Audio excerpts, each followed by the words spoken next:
कई फिल्में अच्छी लगती है और कई फिल्में खराब लगती है, लेकिन कुछ फिल्में ऐसी होती है जिन्हें देखकर आने के बाद दिमाग ऐसा बोलता है यार ठीक थी फिल्म, लेकिन जो दिल होता है वो बोलता है यार कुछ तो मिसिंग है, कुछ खालीपन रह जाता है। और रोमियो इसी कैटेगरी की फिल्म है। मतलब फिल्म कोई खराब नहीं है, लेकिन जो एक्सपीरियंस है वो इनकम्प्लीट रह जाता है। इसलिए आज हम समझेंगे कि इस फिल्म से ऑडियंस कनेक्ट क्यों नहीं कर पाई। फिल्म टेक्निकली कमजोर नहीं है। अब देखो फिल्म के अंदर क्या क्या था, क्या खराब था, क्या अच्छा था, सारी चीज मैं आपको इस वीडियो में बताने वाला हूँ। लेकिन अगर अभी तक आपने इस वीडियो को लाइक नहीं किया, चैनल सब्सक्राइब नहीं किया, तो क्या कर रहे हो यार, सब्सक्राइब करो और कमेंट करो, वीडियो को शेयर करो। चलो अब शुरू करते हैं। इस फिल्म का जो सबसे बड़ा कंफ्यूजन है वो है इसकी आइडेंटिटी। ये फिल्म एक गैंगस्टर फिल्म बनना चाहती है या फिर एक लव ट्रेजेडी बनना चाहती है। इसकी जो प्रेजेंटेशन है वो गैंगस्टर फिल्म जैसी है, लेकिन जो इसमें इंटेंशन दिखता है वो ऑब्सेसिव लव ट्रांसफॉर्मेशन की लगती है। इसलिए इसको देखते टाइम इसमें वायलेंस तो ऑब्जर्व होता है, लेकिन इमोशंस हिट नहीं करते। फिल्म रोमांस दिखा रही होती है, लेकिन इसको देखते टाइम ऐसे लगता है जैसे हम इनका बिहेवियर नोट कर रहे हैं। इसी वजह से इमोशनल इन्वेस्टमेंट बनता ही नहीं है। यहाँ पर जो शाहिद कपूर का कैरेक्टर होता है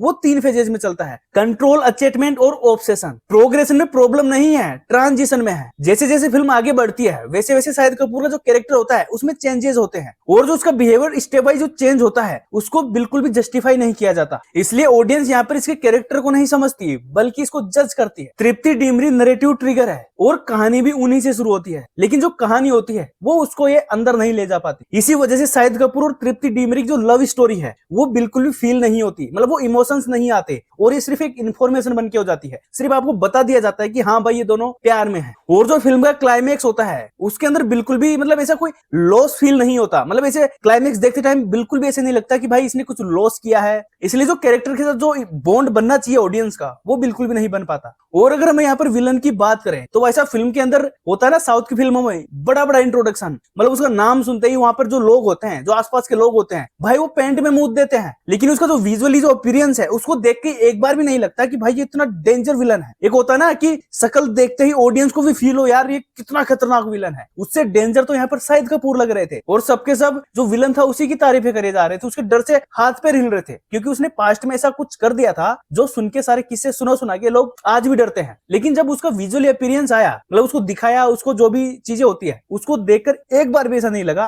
कि यार ये इतना डेंजर विलन है। इसलिए इस फिल्म को देखते टाइम ऐसे लग रहा था कि ये फिल्म एक्टिंग बेस्ड फिल्म नहीं है बल्कि बिहेवियर बेस्ड फिल्म है। और अगर यहाँ पर शाहिद कपूर की बात करूं तो भाई शाहिद कपूर अपनी body language, slow walking, eye contact, हर तरीके से डोमिनेंस बनाते हैं। डिलेड डायलॉग डिलीवरी, भाई साहब टेक्निकली सब कुछ परफेक्ट, लेकिन इमोशनली डिस्टेंट। क्योंकि जो इसके डायरेक्टर होते हैं, जो स्क्रिप्ट होती है, जो स्टोरी होती है, वो शाहिद कपूर को एटीट्यूड देती है, लेकिन इमोशंस बिल्कुल भी नहीं देते। और वहीं अगर हम नाना पाटेकर की बात करें तो वो इसलिए इसमें अच्छे लगते हैं और वो इसलिए कनेक्ट कर पाते हैं क्योंकि वो एक्टिंग नहीं कर रहे थे बल्कि रिएक्ट कर रहे थे। बाकी कैरेक्टर्स स्क्रिप्टेड बिहेवियर फॉलो करते हैं, वो सिचुएशनल बिहेवियर फॉलो करते हैं, इसलिए ऑडियंस उनसे ऑटोमेटिकली ही जुड़ जाती है। और अगर हम इसके सिनेमेटोग्राफी की बात करें तो लगातार मूड को पुश करती है, लेकिन जस्टिफाई बिल्कुल नहीं कर पाती। कैमरा यहाँ पर इमोशंस तो बनाता है, लेकिन जो इसकी स्टोरी है वो इसको बिल्कुल भी सपोर्ट नहीं करती। इसलिए जो ऑडियंस है और मैं हूं वो सबकॉन्शियसली इससे डिस्कनेक्ट रहते हैं, लेकिन ये नहीं समझ पाते कि आखिर ये ऐसा क्यों है। मतलब स्टोरी भी चल रही है, विजुअल थोड़े ठीक है, अच्छा है, देखने में सब कुछ अच्छा है, लेकिन वो फिर भी मिस फील होता है, मतलब स्टोरी से डिस्कनेक्टेड फील होता है। और अगर हम और रोमियो के एक्शन की बात करें तो इसकी जो एक्शन कोरियोग्राफी है वो सॉलिड है। Close range violence, tight framing, minimal heroism. मतलब इस फिल्म के अंदर एक्शन को कोरियोग्राफ करते टाइम बिल्कुल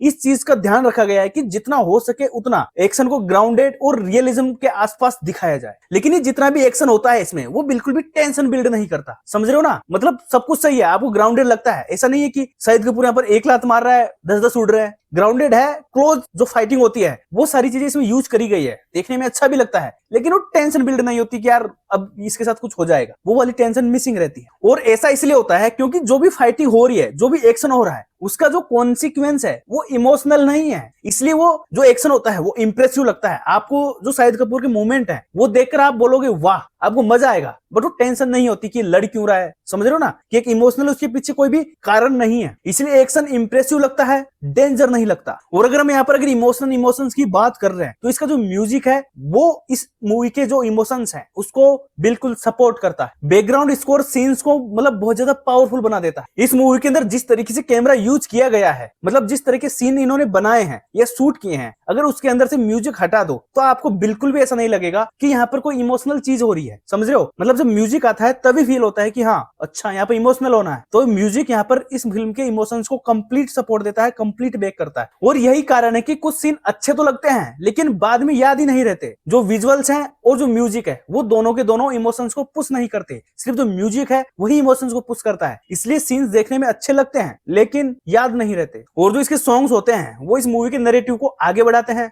और कुछ सॉन्ग्स होते हैं जो कंप्लीट सारी चीजें रीसेट कर देते हैं और फिर से एक नई चीज चालू हो जाती है। फिर उसके अंदर ध्यान देना पड़ता है ऑडियंस को, उसके अंदर अपना जो फोकस है वो इन्वेस्ट करना पड़ता है। इसलिए मूवी थोड़ी लंबी लगती है। मैं यहाँ पर ये नहीं कह रहा कि फिल्म स्लो है, बस ये कह रहा हूँ कि फिल्म बार बार रिस्टार्ट हो जाती है। जैसे मैंने आपको पहले भी बताया था, जो इसका क्लाइमेक्स होता है उसके अंदर इतना ज्यादा डेप्थ फील नहीं होती, उतना इमोशन फील नहीं होता। क्यों? यहाँ पर प्रॉब्लम एग्जीक्यूशन नहीं है बल्कि प्रिपरेशन है। यहाँ पर जो एंडिंग है वो लॉजिकल लगती है लेकिन अर्न्ड नहीं लगती। जब हम थिएटर से बाहर निकल रहे थे तो मैंने एक दो लोगों से पूछा था, मतलब जितने भी लोग बैठे थे मेरी सीट पर, उनसे मैंने पूछा भाई फिल्म कैसी लगी। तो ऑडियंस के बिल्कुल मिक्स्ड रिएक्शन थे। कुछ बोल रहे थे भाई अच्छी है, मतलब जिन्होंने इसके एक्शन स्टाइल पर ध्यान दिया वो सेटिस्फाइड थे, मतलब उनको देख के अच्छा लगा, वो एक्शन देखने आए थे, एक्शन उनको मिल गया। लेकिन जो फिल्म के अंदर इमोशंस ढूंढ रहे थे वो थोड़े इधर उधर बोल रहे थे, हाँ ठीक है ओके ओके। तो वो देख के समझ में आ रहा था कि आखिर फिल्म कैसी है। फिल्म यहाँ पर दो तरह के ऑडियंस को टारगेट करती है जिससे वो किसी को भी पूरा सेटिस्फेक्शन नहीं दे पाती। इसलिए इसका वर्डिक्ट जो निकलता है वो निकलता है हाँ फिल्म तो ठीक ही थी, ओके ओके। और रोमियो टेक्निकली कॉम्पिटेंट फिल्म है लेकिन ये अपने क्राफ्ट से इमोशंस को क्रिएट करना चाहती है, राइटिंग से नहीं।